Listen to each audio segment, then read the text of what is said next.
ground Pokémon would be stronger against an electric type. Don't let your guard down, Ash!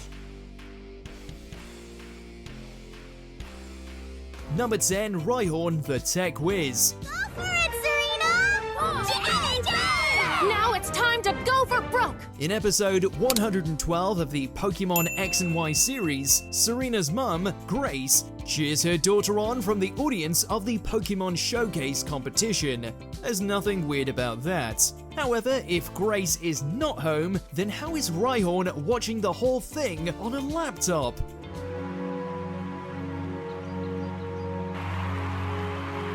As Serena competes, the ever-supportive Rhydon and Fletchling watch from home, leading one to wonder how these two even know how to push the correct buttons to operate the laptop. It also opens up some troubling questions as far as the technical abilities of your average Pokemon. Does Rhydon spend his days surfing the web on Grace's computer? Do other Pokemon use computers? Well, hopefully Pika-wha doesn't appear in their search history.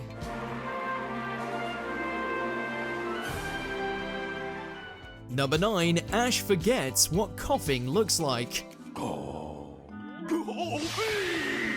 who's that Pokemon? In episode 83 of the Pokemon series Black and White, Ash faces off against gym leader Roxy, who battles with a coughing that she obtained from the Kanto region. Ash and company seem puzzled by coughing, and Ash whips out his trusty Pokédex to scan his opponents, as he does with every new Pokemon encounter.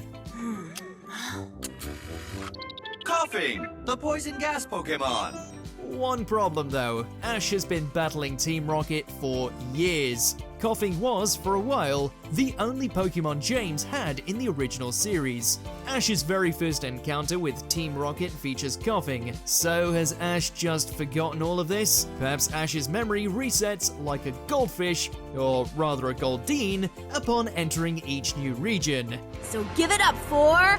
Coughing in the Toxics! Number 8, Gary Oak has a car. Thank you for coming out to see history in the making. Now I, Gary Oak, am off to learn the ways of the Pokemon trainer! In the very first episode of the Pokemon anime, we meet aspiring trainer Ash Ketchum and his rival Gary Oak. Both boys are beginning their Pokemon journey at the age of 10, which seems to be the general custom for aspiring trainers. So why and how does Gary Oak have his own car? Gary is 10 and a novice trainer, and yet he travels across Kanto in luxury. Hasta la vista, Poke people! Come on, fans, get in the car and let's hit the road, shall we? Good luck! His car is driven by his bizarre hype team full of cheerleaders who appear to be adult women. Who are these Gary Oak fangirls? Can he even encounter and capture wild Pokemon from the back seat of his fancy ride? Poor Ash couldn't even afford a bicycle. Hey, what are you doing? I'm borrowing this. Hey, that's my bike! Number 7, Arbok's evolution into Seviper. Trainers, which one of these Pokemon evolves into Seviper? The Ruby and Sapphire episode entitled A Fan with a Plan features a puzzling error. The Pokemon Trainer's Choice segment, which acts as a sort of multiple-choice trivia game, asks the audience which Pokemon Seviper evolves from.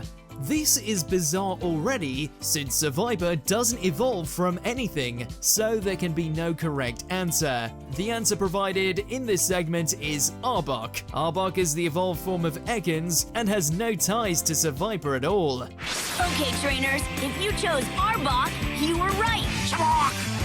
One can only imagine that whoever scripted this segment looked no further than the snake-like similarities between the two Pokemon. Nevertheless, it's certainly confusing to see the anime blatantly declare that two unrelated Pokemon belong to the same evolutionary line. Can you take a joke? I cannot! Number 6, real animals in the world of Pokemon. I I could sure go for some fish. The world of Pokemon is magical and strange, with every region filled with Pokemon of all sorts. But there's one thing noticeably missing from the landscape of Pokemon: animals. In the Pokemon universe, Pokemon seem to fill the role of animals, so animals as we know them do not exist. That makes it especially strange when real-world animals do appear. At one point, Ash contrasts bug Pokemon with real bugs. He even dons a cow costume, not a Tauros or a Miltank, to make a bug pun. Maybe it's a Counterpie. That's not funny. Non-Pokemon fish can be seen swimming in tanks at the Cerulean Gym. Clearly animals do exist, but we're left to wonder where they all are and how they fit into the Pokemon ecosystem. It's like an aquarium. How can this be a Pokemon gym? Number 5, Misty doesn't think Venonat is a bug type. I hope it's not buggy. Episode 97 of the Pokemon anime, Tracy Gets Bugged, is an episode that features a ton of bug-type Pokemon. Misty, due to her established fear of bug types, is predictably disgusted by them. That is, except for one bug type who seems to fly under her radar. When Tracy uses his trusty Marill and Venonat, Misty makes this bizarre statement.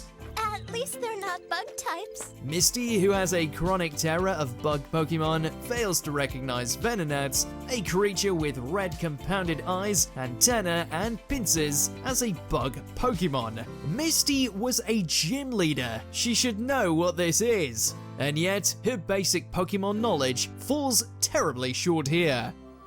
Where are we? It's certainly buggy. Number 4, mistakes in the Pokerap. Okay, guys, we gotta rap some Pokemon. You just do the singing. I'll take care of the hard part. Let's get it on. The original TV airings of the beloved Kanto region Pokerap suffered from a bit of mistaken identity. In 2 instances, the Pokemon named in the song didn't match the images on screen. When the song names Poliwrath, the image used is its unevolved form, Poliwag.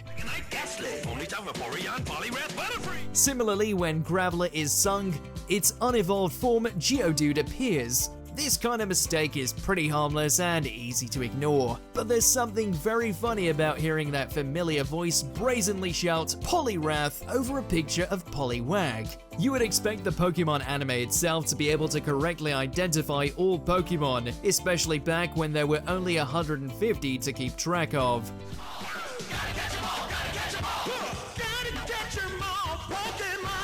Number 3, Thunder Armor. Come on, don't give up! In the Pokemon series Ruby and Sapphire episode Solid as a Solrock, Pikachu and Swellow participate in a double gym battle against the twin gym leaders of Moss Deep Gym's Pokemon, Solrock and Lunatone. This battle culminates in a thunderbolt striking both Pikachu and Swellow. Instead of severely damaging the flying-type Swellow, as the rules of Pokemon typing would suggest, the two emerge triumphant and coated in an electric layer of shining armor. I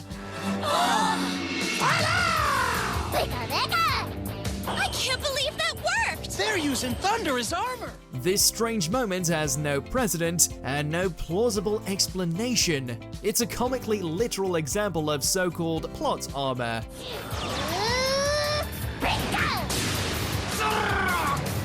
Number 2, Brock's Jelly Donuts. You look kind of down, Ash. Huh? Have a donut. That always cheers me up. This entry is the most glaring example of a weird thing that happens a few times in the English dub of the Pokemon anime, awkward attempts at localization. The anime, being Japanese in origin, has some cultural references and landmarks that Western children are unfamiliar with. In this instance, occurring in the episode Primeape Goes Bananas, Brock prepares something resembling rice balls or onigiri. The decision was made to localize this unfamiliar food by having Brock refer to them in the English dub as jelly donuts. These donuts are great. Jelly-filled are my favorite. Nothing beats a jelly-filled donut. While it's true that Western kids may not have eaten much onigiri, they know what rice is and what donuts look like. And donuts, these treats, are not. Huh? It's a donut! Number 1, aim for the horn. Your little Pikachu doesn't stand a chance against my Rhydon. In episode 58 of the first season of the Pokemon anime, Ash and Pikachu battle the Cinnabar Gym's leader, Blaine. Blaine uses Rhydon. This is a bad type matchup for Ash. Rhydon is a ground type and thus is immune to electric attacks. Or so it would seem. In the heat of battle, Ash shouts, "Pikachu, the horn!" Pikachu follows his instructions and launches an electric attack at Rhydon's horn. Unbelievably, Rhydon is defeated. Somehow. Pikachu, the horn! How many gullible kids tried using electric moves on ground types after watching this episode? Alas, this kind of silliness can only succeed in the nonsensical universe of the Pokemon anime, and we bloody love it. Rhydon's horn acts just like a lightning rod. I'm sure Rhydon got a charge out of that. Did you enjoy this video? Check out these other clips from WatchMojo, and be sure to subscribe and ring the bell to be notified about our latest videos.